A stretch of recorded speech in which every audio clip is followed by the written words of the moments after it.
Great. Thank you all for coming today. Welcome to the World Sustainable Procurement Day. We can head on over to the first slide. Today's session is on how does supply chain inclusion promote profits, growth, savings, and innovation. So before we kick off, we do have a couple of housekeeping messages. So over on the next slide.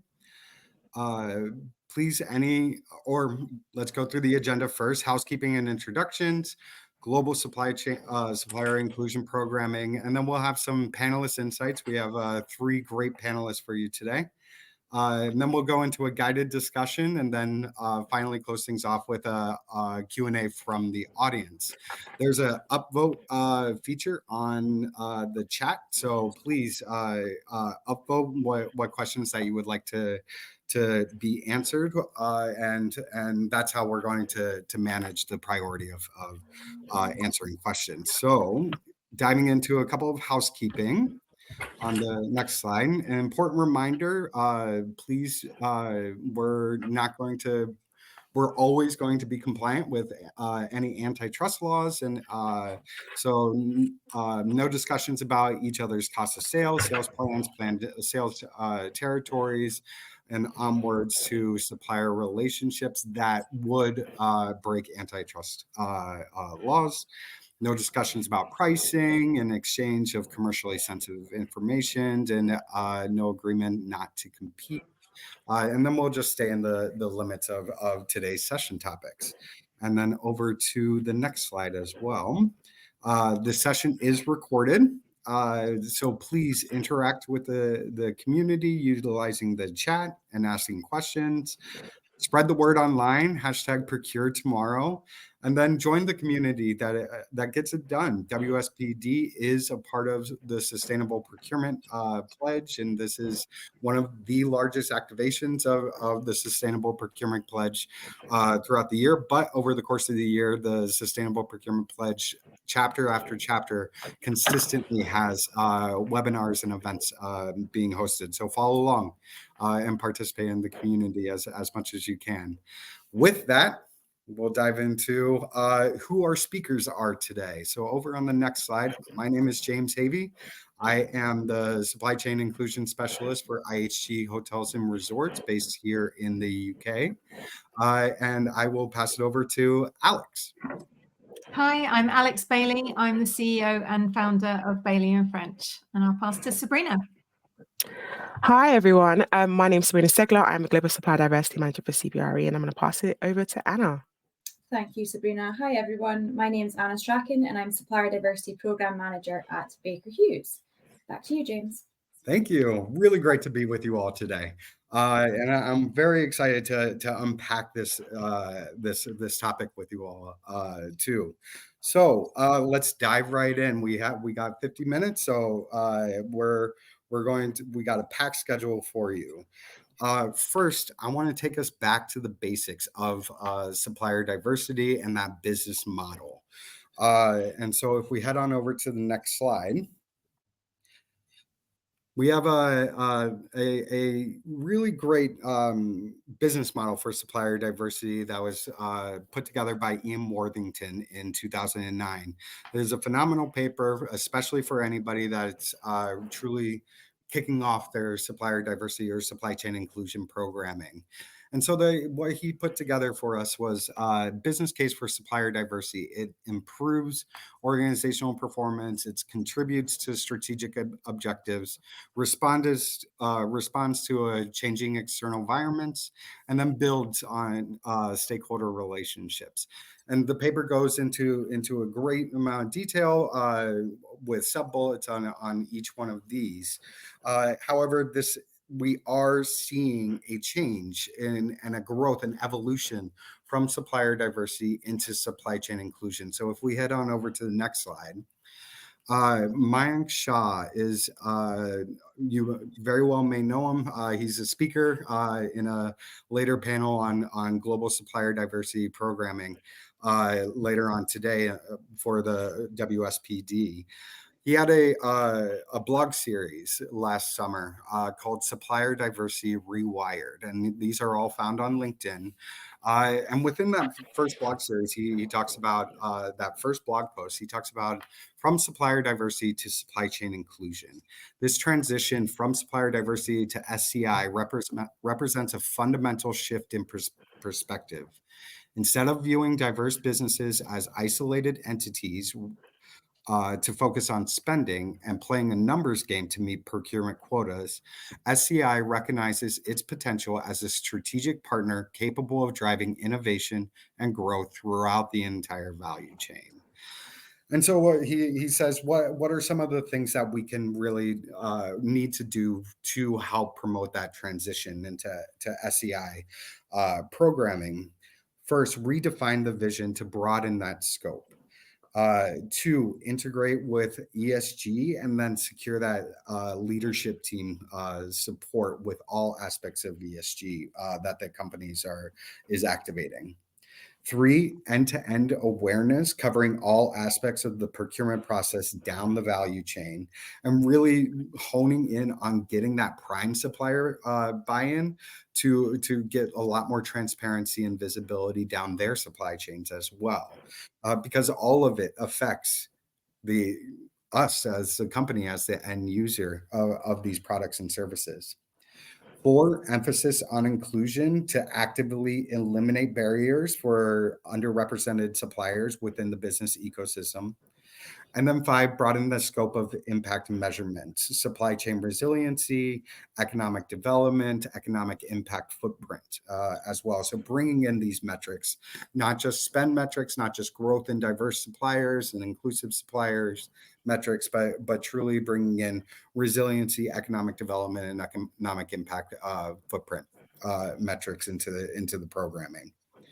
And so from this and from this transition, we can look at that Worthington model again on the next slide and see a maturation in that business case. So what does that maturation look like for the business case for supply chain inclusion?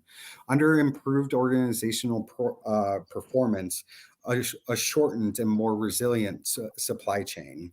And against geopolitical, and there's a lot of factors playing into understanding why a more local supply chain and leveraging local suppliers helps a lot of various aspects to the business. But then fundamentally too, there was a Cambridge professor, Finbar Lively. He noted in his book, From Global to Local, a 2017 book, that the landed cost multiplier was about 15% from China to North America. And so understanding, yes, these outsourced and transnational products and manufacturing are really great and really come at a significantly lower purchase price in a lot of ways. But then truly, what is that landed cost? What is that multiplier to get it from manufacturer to your doorstep? Agility through client-led design. This is a topic that we'll definitely unpack more throughout the panel and the panelists' insights. To contributing to strategic objectives of the business. So community and economic development and resiliency, widening that customer base by supporting supporting the spending power of households. And we've seen a lot of that in supplier diversity conversations for the longest time, but it is maturing and honing in on that for the business case. And then also entrepreneurship and innovation development within the local communities too. So outsourced entrepreneurship and entrepreneurial spirits for talent development within the community. And then also innovation, yes, yet localized R&D. Outsourced yet localized R&D for your company. And then responding to changes in the external environment, localized production to support resilience against supply chain disruptions, and then economic impact storytelling.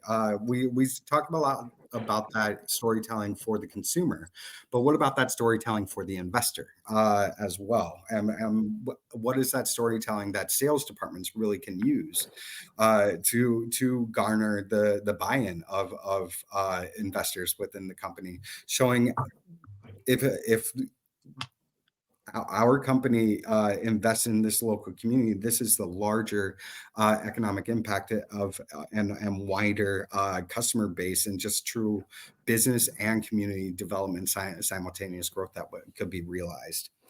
And then finally, building stakeholder relationships. So bolster, as I mentioned before, bolster that prime supplier relationship truly allows for deeper trust, but then also transparency down across that supply chain. Supplier diversity a lot of times talked about tier 2 reporting, and those were metrics reportings and just kind of little more on a stale tick box exercise. Whereas supply chain inclusion is understanding and unpacking what are the different stops of a product or a service along the way to the doorstep of the company, and then how can the prime supplier truly understand and create resiliency against disruption, so that as the end consumer, my company doesn't receive any blowback because of the disruptions as well. So we're drawing in that closer relationship together. And with that, I know that was a whirlwind, but I want to make sure that we have enough time to truly unpack these topics with our panelists. So we're going to go into some panelist insights, dig in and hone in on each one of our panelist companies and experiences in supply chain inclusion. So first off, I'm going to pass it over to Alex. Thank you. Thank you, James, and hello, everybody. I'm hoping to bring a representative perspective from an SME's perspective. So I have a certified women-owned business with We Connect International. We've been set up for 16 years, and I own the business and founded it. And we work in the learning leadership development space. And so what I wanted to share really was how we bring the innovation that people talk about in these models, so that people can really get an insight into what that means at a smaller organizational perspective. And what I really wanted to talk about predominantly was the pragmatic innovation. And the word pragmatic is very important to me, because lots of people can innovate, but actually bringing that to life in a practical sense for organizations that have really strict and really demanding strategies and visions means you have to really be able to translate innovation into action. And I wanted to share with you how we did that here. So firstly, as a small organization, we are incredibly agile. And the reason we are is because we have a very flexible structure and model. So I have 30 people in my core team with me in Brighton in the UK, all in the same office. And then I have 130 psychologists who facilitate and deliver our programs and our learning solutions right the way across the world, covering up to 154 countries in 2021.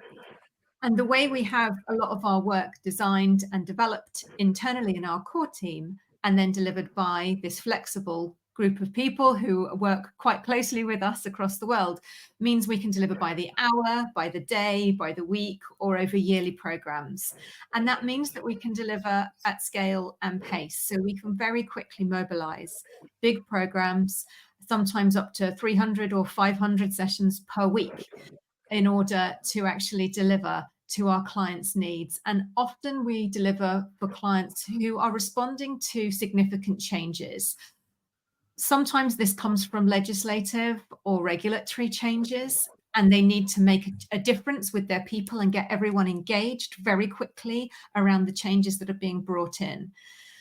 And so we really need to be able to match the pace that the organization's needs are set and required. But because of our size, we don't have layers of people to get through. It's one core team all working together and collaborating together. It means that the time to actually mobilize a program is really shortcut, so that we can deliver as quickly as we need to be, and respond and adapt and learn as we go with our clients too. So the second point here is the client-led design. We stay really close to our clients to listen, learn, and adapt. And actually, that's really important to us. I think what makes that really possible is the fact that as I own the whole business, I don't have anyone that I'm reporting to, no investors or shareholders telling me what to do or to give me permission.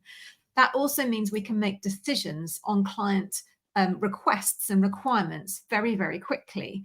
So if a client has an idea or an opportunity, we can move to match the pace of their design needs, and we can innovate and step outside all of our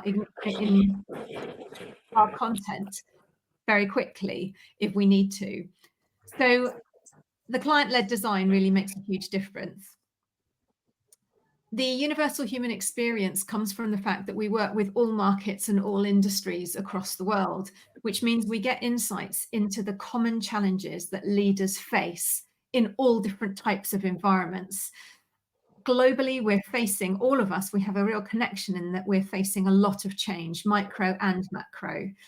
But being able to then see the themes and the connections between the things that matter most to people has a really helpful impact on being able to bring those insights to clients when they're trying to make sense of what's going on around the world too. So bringing that insight across our learning community and ecosystem right into our client design and programs is something that we really focus on. And being research and data driven also has a huge impact. We don't often have clients that want to pay for research and design. They often don't want to pay for the evaluation either, want to do that themselves internally. So we really rely heavily on the research that's already available. And luckily, there's an awful lot of evidence-based research out there. So we use that in all of our programs and the data that's available through all different types of opportunities and events to bring that through into our program design and development. So if I can go to the next slide, I'll just share a little bit about the social impact that has. So again, we talk a lot about social impact on communities. And again, I just wanted to bring that to life for people in terms of what that means for us as a small business.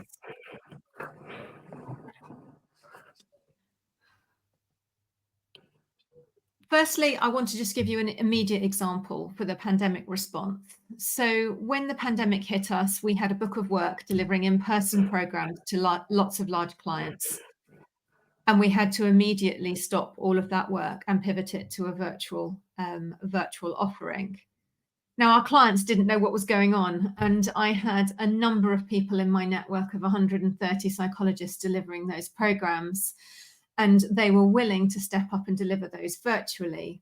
A lot of those people in our network of facilitators were actually single mothers who couldn't take on full-time work because of childcare responsibilities, but they could offer an hour here or an hour there to deliver workshops virtually. And I knew that if I took up the government on some of their furlough offers, for example, in the UK, that would actually limit the opportunity for those people to make money to keep their families going through what we didn't know at the time could be something that was quite long term. So I made the choice to take that decision to reduce the leadership salaries of my leadership team, including myself, and ensure that we would keep the business going throughout that part of the pandemic where there wasn't much insight, and to continue to pivot and deliver directly to our clients in order to ensure that everyone who had booked work continued to be paid for the work that they had booked in the diary, and that they didn't lose that vital income at a point when they didn't have other opportunities for income. That was a decision that was made overnight. And I think that's the immediate impact that I didn't have to get permission from anybody to make that decision. Got together with my leadership team, and it was something that we found that was a universal agreement immediately. In terms of talent and community, investing in local talent is really important to us. And we use local universities and also local colleges to take them up on government apprenticeship schemes and grants to offer people the opportunity to come into our organisation and train up with us either on apprenticeships or through internships to learn. And those government schemes have been really beneficial to us to get people into our organisation that might not have originally applied for some of those roles. And we've done that right the way through to degree level qualifications as well. So it's the full remit of apprenticeship opportunities. And we've been doing that now for the last, I think, 10 years. I'll whip through these quickly, but in terms of supply chain, it's really important to us. We talk about humanising the world of work, and we really want to reflect how we are part of sustainable supply chains into our community and our supply chain too. So we have chosen to work with smaller businesses in our local areas that are as innovative and supportive as we are to some of our clients. And we ensure that we keep on top of that all the time, that we have a commitment to maintaining as much of a local supply chain as we possibly can. Further to that, as an organisation that's the size we are, we don't have to share any information around our ESG commitments or targets or approach or our work, but we do. And we've been monitoring it now for 8 years. It's something that's really, really important to me. And so I've shared that with people, and actually that attracts people to come and work with us so that they feel like the purpose of the business is alive all the way through the business. We're absolutely walking the talk in terms of what we support our clients to do, and reflecting that in how we achieve our targets and commitments around ESG that we've worked on for some time. So I hope that gives you a bit of a snapshot into what it's like from an SME's perspective as part of this supply chain conversation. And there's a QR code there if anyone wants to download any more information about our organisation. I'd be very happy to chat further with you. But I will hand over now to, let me see, I believe it's Sabrina. Yes, I'm here. Hi, thank you so much, Alex, for your insight. And it's great to hear from the perspective of a small and woman-owned business, because it allows to give some context to what we're doing as a corporate business and how we kind of try and include that within our supply chain. And it's, for us, it's very important. If you can go to the next slide, that'd be great, and I can get into it. Thank you. So within CBRE, we signal that agility is very important to us. Our business is kind of modeled in a downstream model. So that means that, you know, we're giving the autonomy to the contract manager on site level, regionally and globally. And that allows us to be more responsive, that be more reactive to what our clients' needs are, as well as integrate full solutions that are bespoke to our clients' needs. So it's very important that we find and identify suppliers that are able to align with that, because as they're an extension of our business, we don't all self-deliver everything ourselves, but we want to ensure that our supply chain is an extension of how we are reactive, how we are responsive, and how we are agile towards our supply chain and to our clients' needs as a B2B business. We also understand that as well, with some of our supply base, we need to be able to manage and understand what is the best supply fit for each of our clients. So not all one size fits all, but we'll make sure that we want to align the right supplier to the right client, because that will, one, increases the opportunity for sustainable growth and long-term growth. We're still a people business, and people like to do business with people, and we shouldn't forget that. We shouldn't just look at, you know, a desktop exercise. We want to look at the full solution piece, and obviously relating to what Alex has mentioned, we want to make sure that we're humanizing it, and we're demonstrating the social impact towards it. So I wanted to just give an example of one of the suppliers that we work with. They were founded as a family business in 1999. It's called Taryn Services, and they deliver cleaning services. So this is one of our key categories. So we've got top categories that we work with, and we're very cognizant that we want to spend with our top categories as well. And so as a cleaning supplier, they are very significant to our supply needs. We had a solution with a client bid, and they were able to kind of integrate and align with us. So it looked like we were one solution rather than two separate solutions. So that's the true benefit of being an inclusive supply chain, to make sure that we are in line with all that we're doing, as well as ensuring that we're working with people from different backgrounds and different sizes of businesses because of that agility.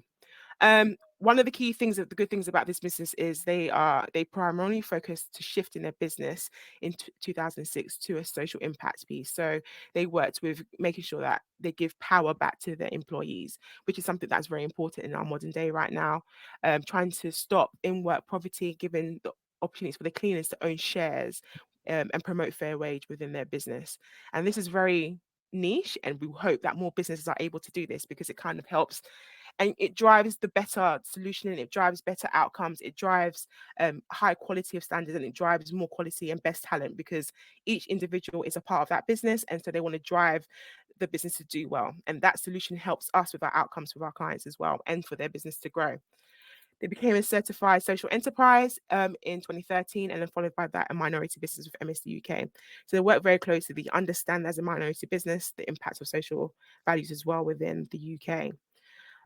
One of the key things is they secured their first contract with us in 2022 with a financial services client. And that the reason why they were awarded was because of the human impact, the social value. And I think what we are seeing right now is we're moving away from just the commerciality. Yes, it's great to have the best solution, but we're looking at best value right now. And as well as that, we're looking at who are we selecting, responsible sourcing, and how we can be accountable for what we're solutioning. Because a lot of people want to understand, okay, what is the background of the business, and is it good to select a business? I'd rather select a business that is supporting their employees, treat them fairly, treat them well, and also that means that the mindset of those employees will have a better outcome and quality of service for me. So that's a better value for me. And I think that's what this solution on this company brings, and that's why it was their business advantage for us to select them as the cleaning supplier to win that tender. Since then, they've expanded their services, and in the last 2 to 3 years, they've 4x'd their spend with us at CBRE because of this solution. And as I mentioned, that is quite key about an inclusive supply chain. They're able to be agile. They were able to mobilize and kind of keep the supplier base there, and also the employees they brought on, they also shared with them their model, so they were expanding the great opportunities that they have. And that's really good for Talent Services, because they are able to keep talent. And that's really good. If you're able to keep talent and it's a low attrition rate, then it's harder for us to or harder for any business to kind of say, let's select another option, but we're likely to work with it as an inclusive supply chain. They're able to provide us cost efficiencies and savings within the first year. And one of the key things that we've seen as well is we've kind of collaborated with them and a client to launch food bank services, which allows us to kind of successfully share food banks services that are mobile to help the communities and to stop in-work poverty. I think this kind of highlights a good example as working with a minority and a social enterprise business, including them within our business, and being open-minded to opening out not just to the big companies, which are great, but they have their bureaucracy, they have their processes in place, but able to work with a company that can work and integrate into CBRE solution into our clients, and integrate very well within our client base as well. They're able to be agile, mobile, and very responsive, very reactive, which is something very similar to our model. And as I said, this demonstrates, the human aspect of it, which is so super important about how we're selecting, how we're being responsible when we're sourcing now. And I think everybody now going forward is wanting to understand it. If I'm selecting a supplier, what is the impact to the community? What is the impact to the environment? And how am I able to build wealth within those equities? How am I able to stop work poverty? How am I able to make sure there's fair wages? And these are some of the aspects as we're looking at selecting suppliers, that they're having all of these encompassing opportunities, because we're making sure that we're not only just selecting based on commerciality, but we're being responsible to help the further communities that we're serving and that we're delivering these services to. So this is just a great viewpoint, and I hope it gives you an understanding of how we can make sure that we're selecting the right suppliers. And I'm going to hand it over to Anna to kind of continue to discuss the great case studies that we are sharing with you today. Perfect. Thank you so much, Sabrina. And I'm hoping what's been really interesting so far with this sort of panel session is we've had Alex coming in from the women and small business category, and then we've got Sabrina who can advocate for what Alex is saying. And I'm hoping that I can add to that message as well, right, in advocating for what both businesses are saying. If we could go to the next slide, please. So just to make this clear, for the purpose of this panel, we're using one specific example, right, as a case study. We have many examples of this as businesses who have what we still call supplier diversity programs or supplier inclusion programs, right? So I'm going to talk about one very specific case study here, and it relates to a small woman minority-owned business, right? They are an American-based business that were founded in 2001, and we began to partner with them in 2003. They're a tax expert business, and ultimately Baker Hughes had a need in that area, and we went out to bid. And we endeavour to make sure that we're inclusive in our bidding process and making sure that everyone has the access to a seat at the table to compete fairly amongst that. So in that, DDH was invited to compete in our tax RFQ, our tax bid. And basically when they were coming with their service solutions, you know, they were coming in very strong with their ability to align with our expectations, which, as all businesses, it's the usual supply chain metrics when we're looking at things like, you know, service level, cost opportunities. It's also to relate to what Sabrina's saying as well. It's not just about that anymore. It's about the value that the business brings, right? And that's in terms of their responsibility, their responsible background and things like that as well. And it's about the overall business and that sort of structure that we can put in place. So ultimately, during this bidding process, DDH were coming, you know, they were meeting or exceeding our expectations. As a new supplier, we awarded, and we were able to give them some work to kind of build the confidence and make sure that, you know, their service level was matching what they were offering, and, you know, building confidence within that as a new supplier. As humans, we're risk averse, right? And people are a little bit scared sometimes to introduce new suppliers. So it's about building that confidence, right? And within that, it's about being results based as well. So I'm happy to say that 2 years on, we're still working together, and we still continue to receive strong feedback from our internal subject matter experts about the level of service that we're receiving. And they continue to provide solutions. And it's all about fostering this partnership, right? And that's a word that you'll hear me say several times over the next couple of minutes, right? And it's about a mutually beneficial partnership as well. And not about creating this one-off buy, I need this one and I'll buy it from someone else next time. It's about, you know, being intentional about the relationships that we're creating and that they are sustainable over time, right? So I'll talk through a couple of the benefits that we've received as a company. And although this is relation to a very specific case study, this is the case that can be argued for supplier inclusion, supplier diversity, supply chain inclusion. I know it's got lots of different names going on now, right? But this is, although it's a specific example, it can be applied to the general movement of supplier diversity. So we were offered robust capabilities. So we were offered strong solutions where we were able to implement AI and new technologies, and there was a lot of innovation around that, right? And then there was the cost element. So cost efficiencies and saving opportunities. We were able to realize savings. So by working closely with the supplier, we were able to streamline processes, and with the utilization of new technologies, it meant that we were saving time. When we're talking business, time is money, right? There's the actualized savings in terms of, you know, £5 versus £10, but there's also, what does that mean when we look at it as a business, when we talk about time as well? Partnerships, so working together and ensuring that we're both putting our best foot forward. We want to work with customers and suppliers and things like that that align with our core values. I think Sabrina touched nicely upon that. It's not good enough now to just be, you know, the best cost or the best quality. There's a lot more to it than just, you know, the traditional supply chain metrics that we once knew of. And then agility, and I think Alex really touched on this very strongly, is about the adaptability to the changing needs, right? We were able to work closely, and we were able to ensure that the needs were evolving and there was the communication of the needs, and that we really work together to build a client-led solution, not just a copy and paste, right? We were able to really, really build that partnership, again, the P word that I'm going to use, to make sure that, you know, the innovation and the agility was there to provide a sustainable solution, not just for that one-off. And also it resulted in, you know, very, very specific solutions, and we had a very specific need, and we were able to tailor that nicely together. I think also Alex touched on this as well. Simplified decision making. Quite often when we look at SMEs and diverse businesses, we might be dealing directly. Let's look at Alex's case, right? She is the owner. If we're dealing with Bailey and French, we might be dealing directly with an owner. If we're dealing with a large business, we might deal with John, who deals with Sarah, who deals with Tom. And there's a lot of struggle in, you know, simple decision making, right? By working with DDH, we were working closely with key team players to be able to make those decisions, have these conversations, and then adapt and overcome to the new solution, not, you know, waiting 3 weeks for the sort of red tape to kick in and things like that.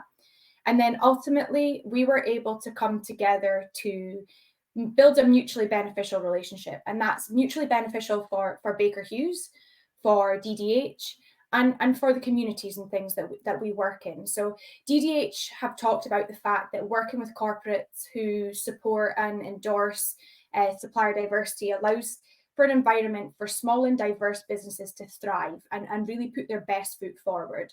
And ultimately that is positively impacting, their business ecosystem, allowing them to grow their business model, and in this case, actually grow their team as well. So it's more than just, hey, we're a business and we're happy with the solution and it was someone who aligned with us and the costing. It's also more than that. It's about the community piece as well, because by partnering with them, they also do a lot of community work in the area that they're specialist in as well. And on the right-hand side of the screen here, you can see a screenshot. And we're, although this is just one specific case study, we do have a strong supplier diversity program. And this is what we're making sure that we're being inclusive in how we do our business. And we're proud of this partnership. So we actually have spotlighted this specific company in our 2023 Corporate Sustainability Report. They also do feature on our Baker Hughes supplier diversity website for the general public to see. So if you do want to hear anything more about, how DDH have found this partnership valuable, both, from being able to tailor solutions, but also what it's meant for their business, then I'd recommend for you to check that out. So I hope that gives a little bit more of an insight and kind of also adds on to what Alex and Sabrina have said so far about, the fact that it's not just beneficial for you as a business, it's beneficial for the suppliers and the communities in which we operate as well.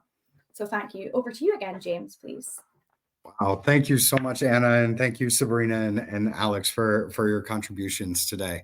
Those are really, really key insights, and I think we're truly honing in on answering that question of how supply chain inclusion programming can promote savings, profits, growth, and innovations within your company. So I want to move into a discussion between us panelists. We talked a lot about the agility and highlighted the client-led design, which is really great from DDH and Baker Hughes, and then and beginning with Alex and Bailey and French. And this actually makes me want to think about more about the governance structures within SMEs and how they play a major role within delivery capabilities. We talked about that more directness of being able to work with leadership and decision makers in SMEs, which was really key in the efficiencies of that they bring to solutioning on the issues that corporates are looking for. So Sabrina, I want to pick your brain a little bit. You mentioned that Tarim has expanded their services to 6 new sites with CBRE since contracting with them. Have you seen this affect the governance structure of Tarim, and how has that growth and expansion of their capabilities and reflected on their governance structures, but then also have there been risks and challenges to overcome, and how has CBRE helped support this expansion? Thank you for the question. So we haven't seen that much change in regards to their governance structures, apart from making sure that they've got a stronger back office to support with the growing needs and demands of what we're requiring them to do with the expansion of the services. As you've mentioned, we still are able to go directly to the decision makers because we've made that relationship with them. And I think even long term, as they do grow into a bigger business, we'll still have that rapport and relationship with them to go straight to the decision makers. We as a business do that as well. As Anna mentioned about time saving, we don't realize how much we can save time by speaking directly to the decision makers who can make those impactful decisions quite quickly and a turnaround quite quickly.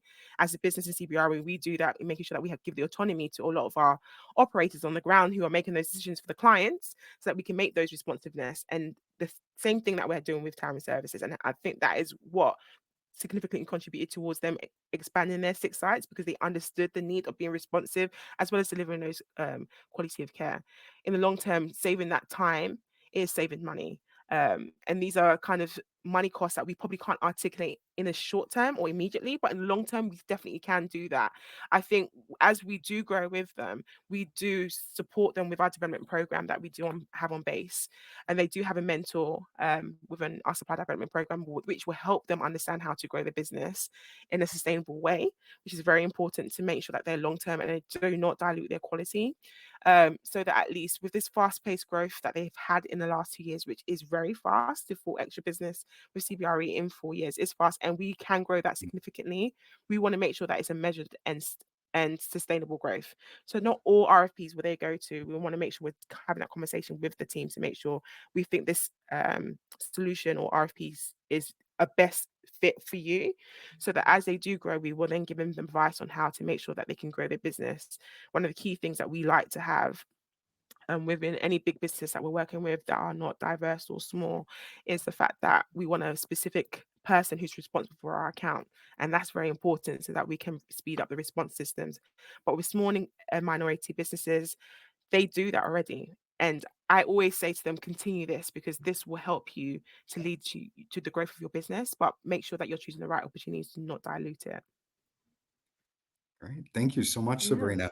Alex, I would love to hear your thoughts on what Anna and Sabrina have been experiencing in this agility and customizable services from a SME perspective.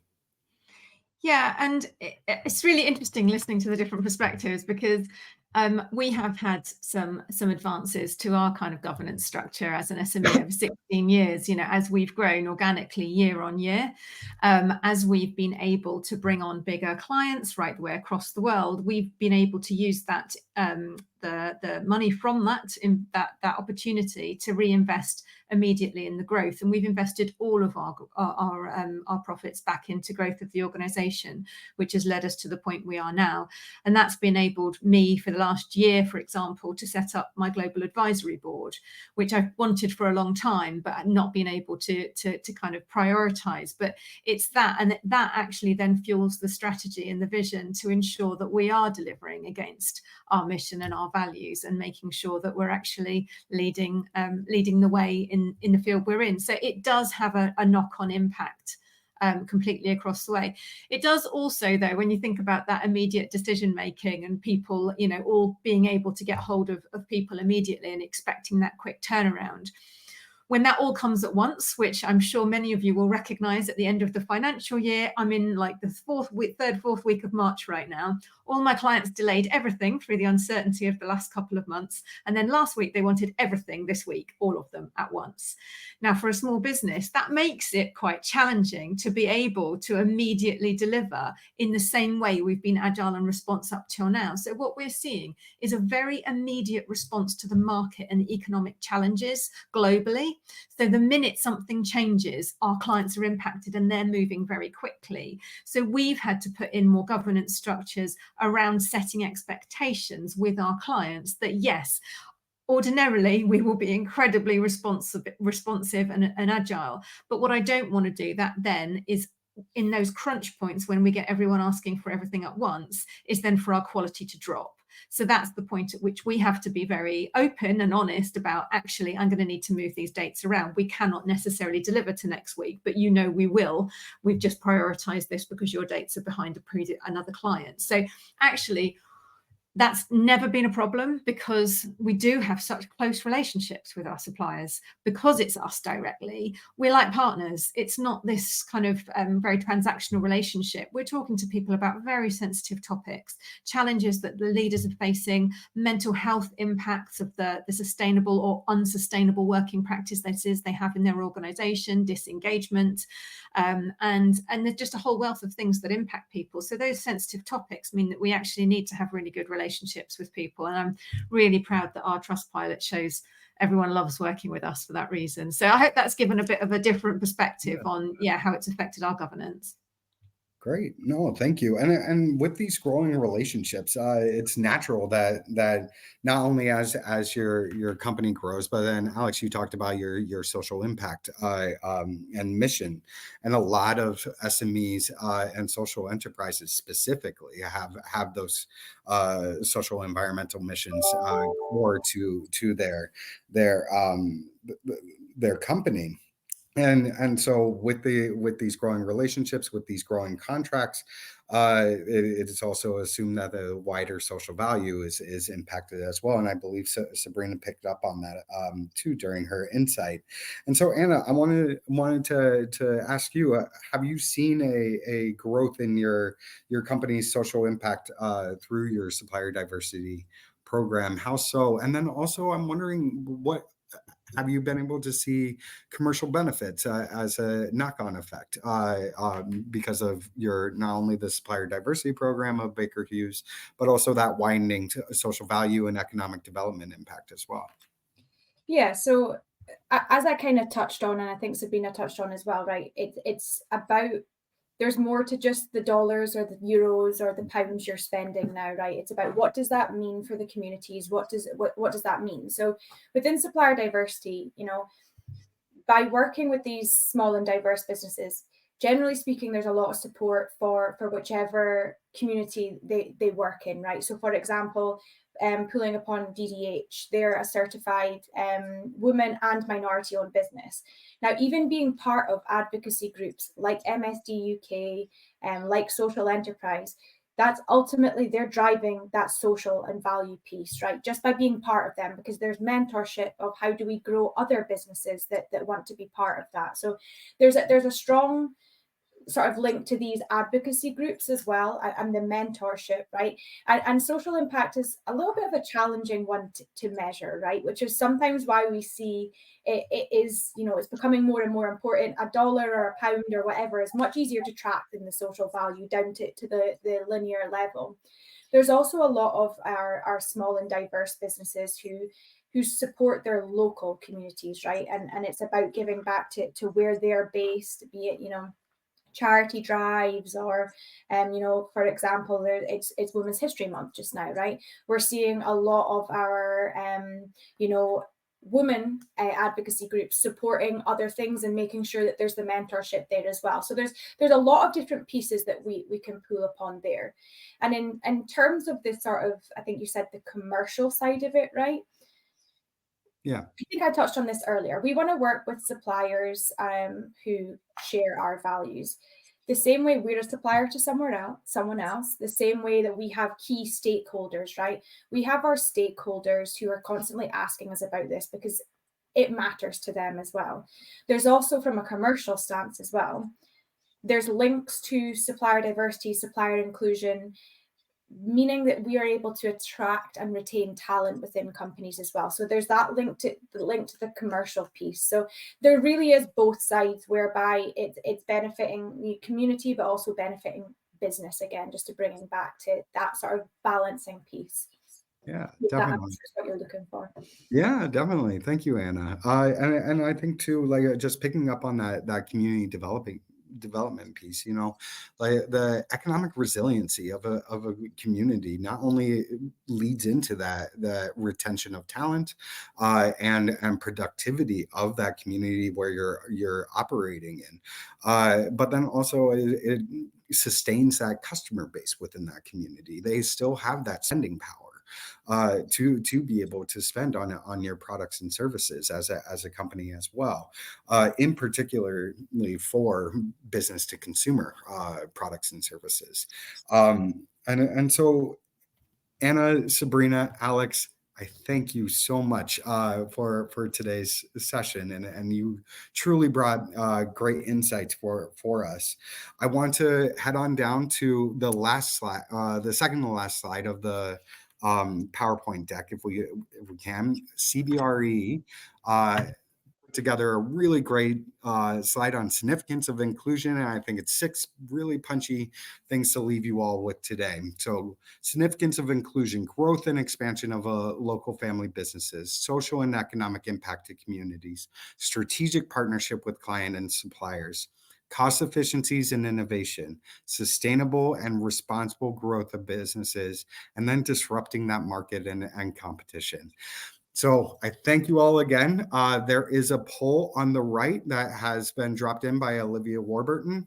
Please fill that out. That's really great initial feedback for us as speakers and WSPD. And I hope you have a really great World Sustainable Procurement Day. Thank you all. Thank you. Thank you, everyone. Thank you.